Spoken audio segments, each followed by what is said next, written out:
ใหม่ขอให้มีแต่ความสุขความเจริญร่ำรวยเงินทองทำกิจการงานใดก็ขอให้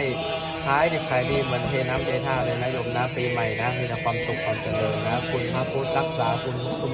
ณพระธรรมปกป้องคุณพระสงฆ์คุ้มครองนะสาธุคุณรักษาครับนะอาจารย์เฮงวัดโบสถ์สามเสนนะครับ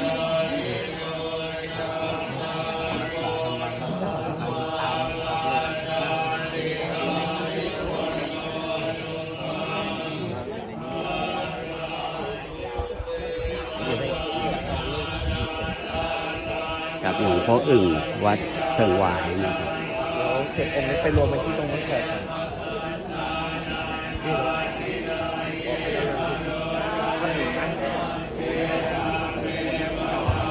วันนี้มีเสกพระพิราบนะครับเสกพระพิราบนะครับที่วัดเสิงหวายกรุงเทพ